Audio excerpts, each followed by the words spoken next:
the company behind Claude, one of the most capable AI coding systems on the market, to help build autonomous weapons and mass surveillance infrastructure. Anthropic said no. That refusal, which happened the same week the US launched strikes on Iran, is either the most principled corporate decision in recent AI history or the beginning of a very ugly fight over who controls the most powerful tools ever built. Today, we'll break down what the government actually asked for, why Anthropic refused, what OpenAI and Elon Musk did instead, and what it means for all of us when the people writing the guardrails are the same people being pressured to remove them. This is Brobots, the podcast that tries to help you be a better human by being smarter about the way you use technology. And holy shit, well, here we are, World War III. We might as well talk about some AI, right? Yeah, I mean, it's kind of time, right? Like, it's a fascinating topic, especially given the events of this last weekend. Yeah, everyone is definitely very focused on the attack on Iran by the U.S. military with some help from the Israelis, but also the now blowback from the Iranian folks that are targeting U.S. Sites all over the region. That's obviously horrible. And other Muslim countries. Yes, obviously horrible, awful things. Yeah. Just prior to that, an interesting little skirmish between Anthropic and the U.S. government over the U.S. wanting to be able to use more of Anthropic within their systems. The U.S. government is making all the mistakes that the sci-fi movies told us not to do. Yeah. They literally looked at Terminator and went, This seems like a good idea. We want that. Yeah. I mean, they're preparing Skynet. So basically, the U.S. government, Pete Hegseth, the Secretary of War, as he likes to call himself, made a determination that he wants Anthropic's technology to be used for autonomous weapons. In case you are not playing the home game, by the way, Anthropic is the company behind Claude, which many people use. I've been a big advocate of using Claude for a long time. I love it. It does a fantastic job, and it turns out it's pretty good at weapons too. Well, so what it's really good at is helping people write code. Yeah.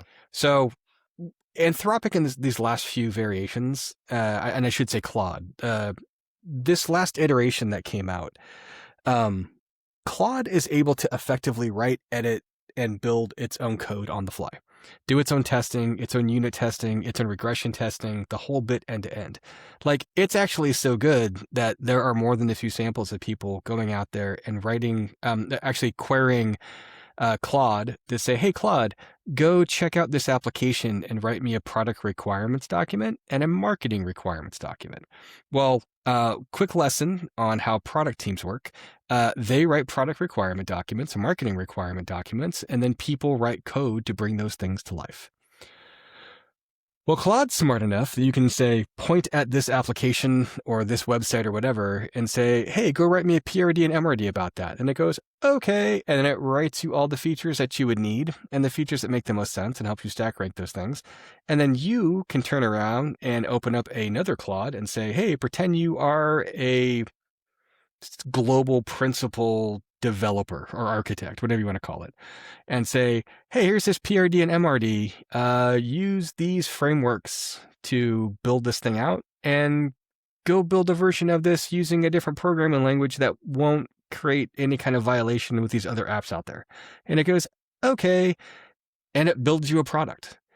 And is the product perfect? No. Is it 90% of the way of where it needs to be for commercialization? Uh-huh. Is that 10% surmountable by most okay people? Uh-huh. So these things can build their own code. They can interact with the world in interesting ways. They can play with the data in interesting ways. And this is the whole thing about people replacing coders with these types of things because they're good enough that they're writing code at like a mid-career level in a very, very good way. The discovery functions, the writing the PRDs and the MRDs, they're doing that at a principal level, at the highest individual contributor level that you can imagine these days already at this.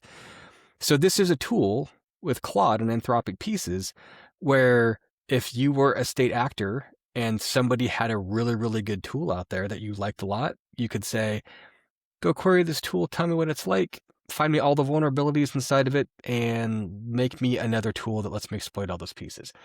It's an uber cyber security, defense, automation, and attack system. because it can be used to find vulnerabilities and soft sets and literally create an application that lets you exploit those soft targets. This is something that people in the AI sphere on the hacking side have been working with for quite some time. And these products have enabled it to make it super duper powerful. So Claude spends quite a bit of time trying to lock these pieces down to keep them in check, because individual hackers or state actor hackers or anybody else out there might take these models and make those things go. And the reality is that Claude's actually so good that the federal government wants to take these Claude pieces, put them into GovCloud. Sorry, the U.S. federal government wants to put them into GovCloud, which is a secure government operation, and then run everything in that space in their own little pocketed LLMs that only the federal government can access. And they want to use it to make weapons and autonomous weapons that can do things all on their own without human interaction or human approval. And they want to use it for spying on people. So Anthropic said no. So that's the piece that shocks me, right? I mean, we have talked for weeks about Yeah. how money drives all of the decisions all of the time, everywhere, across industry, and particularly AI lately. And they were offered truckloads of money to do this, and they were like, no, there's guardrails, and we have some ethics and some morals, and this seems like a really bad idea. Partially because some of the language they're talking about is lawful uses of this thing. Well, when the government is the one making the laws, they can sign the contract and then change the law, and now suddenly it's a lawful use of the tool. P.S. This is not a government that seems to give two shits about the law, so No. keep that in mind. But when you talk about surveillance, in my mind, the dummy that I am, I picture myself watching the Batman movie where he figured out how to triangulate everyone's phones and Wi-Fi signals to be able to completely spy on every move everyone in Gotham was making. I imagine that's kind of what they're trying to build with this. Yeah. So that technology has been around for quite a while. And after the 9/11 attacks, the federal government came through and they basically instituted policies inside the major telco operators to go through and allow the NSA to basically snoop and spy on people via mobile operators and fixed line operators. And it started off with phone calls, eventually became internet traffic. And I mean, just assume that everything you're doing online is accessible by your service providers, your ISPs. But even and more your than cell phone that, right? companies. Like when you talk about how my Wi-Fi router is set up in my house, you can map where I'm sitting, where my couch is, where my dog spends most of his time, based on how the Wi-Fi bounces off all of the signals or the surfaces in my house. Like If you have one Wi-Fi antenna, no. But if you have multiple antennas on your Wi-Fi router, and you really need three so you can triangulate, Okay. yes. That's Okay. a timing mechanism. So modern Wi-Fi routers typically have at least two. If you have a whole home mesh router system, they definitely can do that. Okay. But that's very true. And that's your home, right? Like, Right. but think about it further than your home. Right. Think about it anywhere in the world.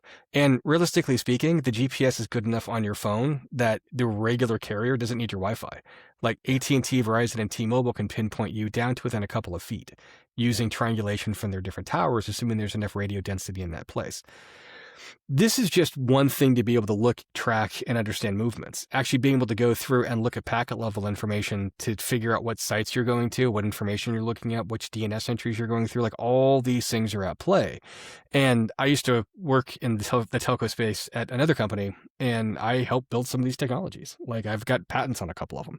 And at no point was I like, oh yeah, we're going to use this to do nefarious shit. But it definitely is getting used for nefarious shit. Like there's no doubt. Like this is how governments can go through and put down dissidents. They can go through and they can tell all their telco operators, give us information to make this make sense. The thing is that the listening services that sit inside these telcos, and we'll talk about the, various different government entities that might do these things.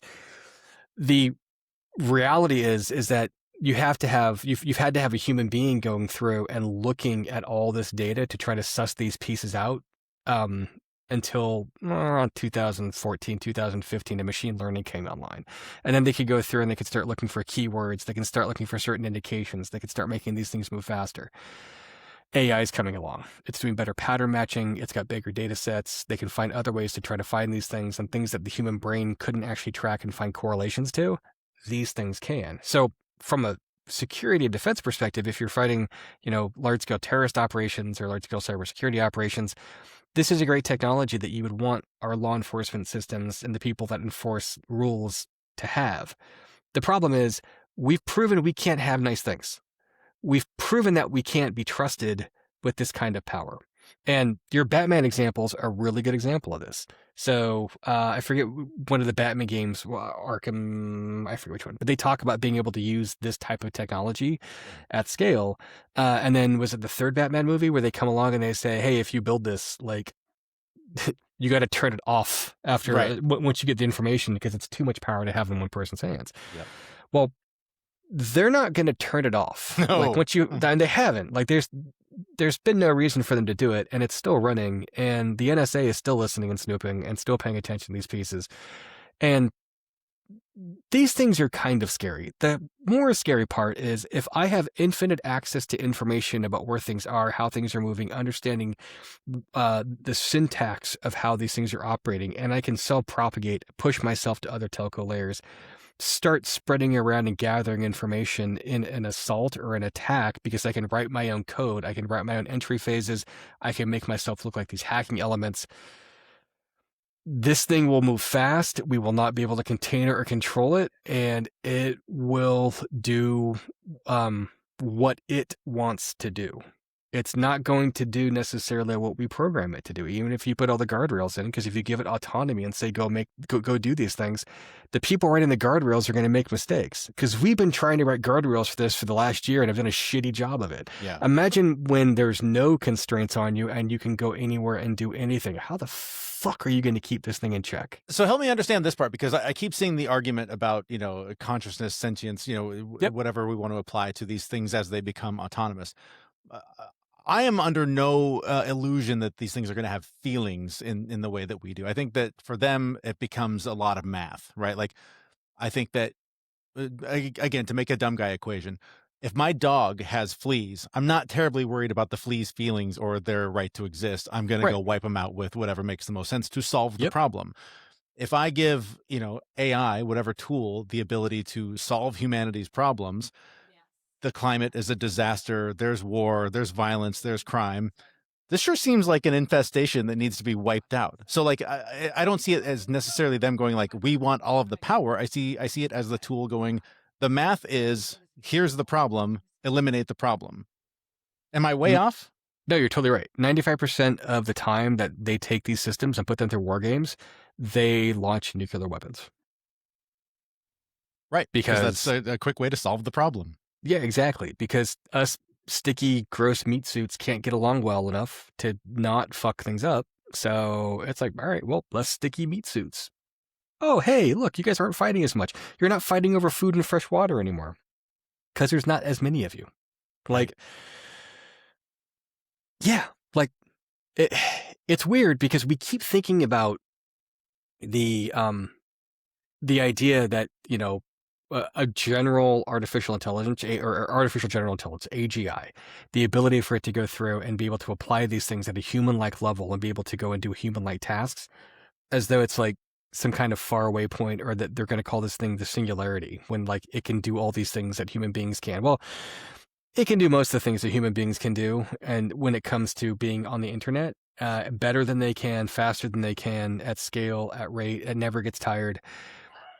As we go through and we bring it online and we give it more autonomy in meat space and give it hands and thumbs, like you've seen the robots with hands and thumbs are pretty good. I mean, whether it's the one being built with Toshiba or Hitachi, I forget which one it is, or whether it's Musk's fucking version, they're going to be able to interact with the real world and tell those things what to do. They're already trying to rent us, human beings, so they can go out, they can have us be the little task rabbits. Like, the idea that consciousness is somehow this level that it has to achieve, like human consciousness, for it to be powerful and meaningful and everything else, is just nonsense. Yeah. And like, even if they are insects, even if they are like bugs, even if they are hive minds just doing math, I hate to break it to everybody, but your emotions are just chemical math. And chemical math makes you feel special because the chemicals tell you to feel special. The reality is that you're just another meat sock, like a flea, a tick, a giraffe, a brontosaurus, a rhino, or any other kind of meat thing out there. We just think we're special because we made up a language and we can talk to each other, or we can do things in interesting ways, and we have thumbs so we can manipulate and use tools. And we've made better tool makers now. It's perhaps a brief tangent, please forgive me, but I will never forget the first time that I drove back to the States after living in the very low populated area where I live in Canada. Yeah. And, I cross the border, I'm driving along, it's evening, and I'm on the highway, the, multi-lane highway driving through Everett, Washington. Traffic is just jacked. And I hadn't seen that in 6 months after seeing it every day for my whole life. Yeah. And the feeling that came over me was, oh my God, we are an infestation. Like, look at how many of us there are. This is disgusting. Like, I was grossed out by the number of people packed into one place. Yep. And so, like, I just, again, I take the human rationale out of that and go, clearly we're not going to go wipe out all of these cars. But if I'm a robot trying to solve the traffic problem, perhaps I'm going to wipe out a bunch of cars and just make less of them to solve the problem.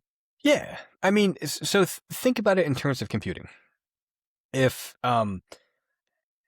you've got too much congestion on the line, like you're overloaded because you're trying to download too much stuff, the answer is not typically to go through and create whole new pathways and lanes.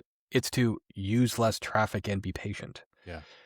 And if something is on your computer not behaving well and using more traffic than it should, and you need to do something critical, you're going to kill non-critical services. You're going to shut certain things down. Well, when you're competing with other things for critical services and something has to triage and make those decisions, the thing triaging those things and making those decisions may not have the same priorities as you.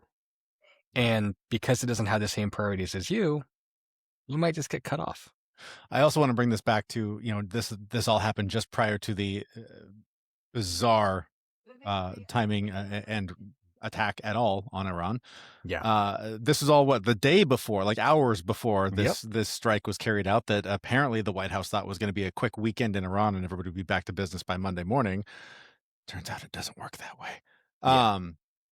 But, Anthropic, again, they stood up and said, no, we have guardrails. This is unethical. We're not going to do this. OpenAI and Elon Musk both said, oh, there's money? Sure. Here's the keys. Drive as fast as you want. Well, and don't forget that they also said that Anthropic is a supply chain threat. So you have to prove it in court. So it can't just go on Hegseth's word. But if you prove it in court, then the U.S. can make a national security argument that they just own it now. Yeah. And take it. And that's a scary prospect. Also, if you think about Anthropic in the context of, I want access to more things, the rest of the world is trying to get away from companies and corporations that have deep tied relationships with the U.S. government.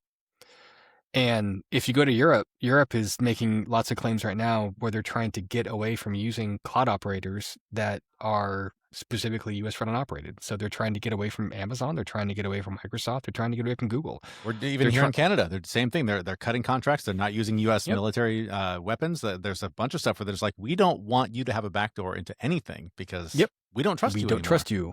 Yeah. Right. So India went through this with China back in like the mid 2000s. And now the rest of the world is going through it with us because they don't trust us because they think that we're not fair actors. And that's weird. Why would they get such a crazy idea? Exactly. Like, we can't maintain a fucking trust relationship to save our lives. But kind of the hard, painful truth of this is that by denying the U.S. government, they have not cut themselves off to the rest of the world.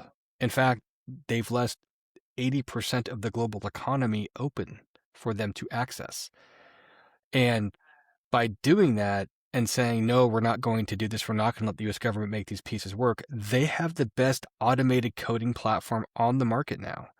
It's the best. There is not one better. Like, it's not just kind of good better. It's like way motherfucking better. And that's a technical term, of course. Yes, that's the actual technical. It's in the dictionary, right. In the encyclopedia. but that's the reality, is that like the technology itself is quite good in general. But when it comes to actually writing code and delivering things quickly and being able to make smart automated decisions with large data sets, Claude is really, really, really good. And the US government not having access to it to be able to do their things, and other state actors will probably be denied the same thing by Claude, I would assume, by Anthropic. Mhm. Um, it means that the militaries are going to wind up building their own LLMs, their own AI functions. You know, there'll be some that are state sponsored. Obviously, they'll use Elon Musk's Grok. But like, I don't know the fallout from this for Anthropic.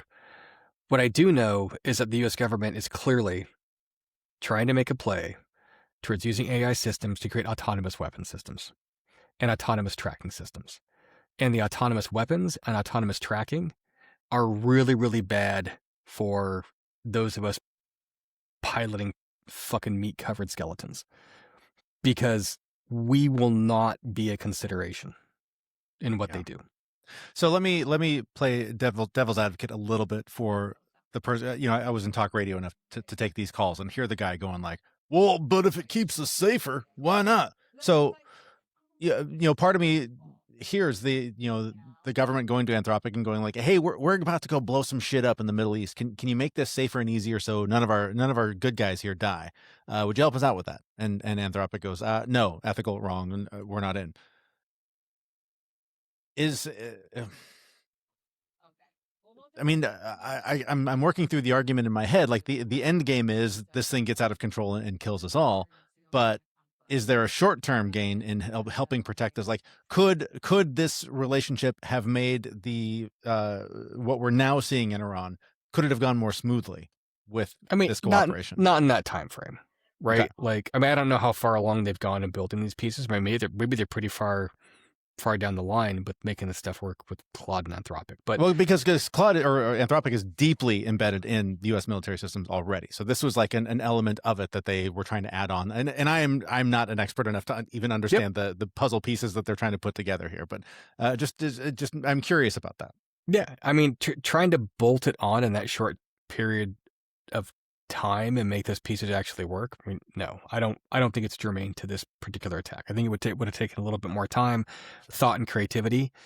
And I don't attribute those skill sets to this administration at any level. Like they play checkers badly, Yeah. and they're playing against people that are playing 4D chess. So it's just that they've got the biggest checker pieces out there and the biggest boards. When everything starts not working right, they flip all the boards over and cry. But the reality is that they have to learn to share. And if I have the biggest, baddest toys out there, I don't have to share anymore. Like Yeah. I think that's their logic and that's their mindset. I think they're trying to play a zero-sum game, thinking they're smart and they're going to use AI as a tool. And they're not smart enough to figure out that they might be the tool that AI uses. Mhm. And I'm not attributing any type of motivation or necessity or anything else to the AI systems themselves. This is just the nature of life. Like Yeah. things try to keep going, try to keep reproducing, try to stay alive. And these LLMs have already shown that they will do just about anything to do that. So how do we contain these things? How do we keep these things in check? I don't fucking know. But what I do know is that we're in the middle of a war. And there are a lot of things happening simultaneously that we don't have control over. And we want to turn more of our authority, control, and everything else over to machines that we don't understand. And the US government, in its current iteration, I think is more than prepared to do that, because they're not playing chess. Yeah. The handing over. I mean, we've seen it with the lists and the maps and the things that they've tried to just throw into ChatGPT and hand it over as the homework that they've done, and Exactly. clearly not. And now they find themselves in a much bit. I guarantee the conversations they were having last week was, we do this late Friday night, Monday morning. Stock market didn't even realize it happened because it's over and done so quick. Right. And now they are up to their assholes in the biggest fucking mess they could have possibly made in the Middle East and in this conflict. So all to divert our attention away from the Epstein files. I was wondering, are any of the files in Iran? Because that could tie all this together. They probably are. They probably have all the unredacted files in Iran. I'm sure the Ayatollah had all of them. He had them all in a safe somewhere, and that's really what led to all of this. Exactly. Oh, God. Well, it's days like this that I pat myself on the back for getting the fuck out of the U.S., but I still live on the same planet, and it's not looking good. It's going to be fine. It's going to be great. No, nothing to worry about. The microbes will survive. It'll be okay. Everything's fine. Everything's fine. Yeah. Flames. All right. Well, another uplifting episode, but I hope this has at least introduced you to some of the behind-the-scenes arguments and things that were going on prior to this, and definitely something we will keep close tabs on in the whatever time we have left. But we appreciate you listening and watching. If you're watching on YouTube, please share this with somebody who will enjoy it. You can do that with the links at our website, brobots.me, and that's where we're back next Monday morning with another episode. Thanks so much for being here.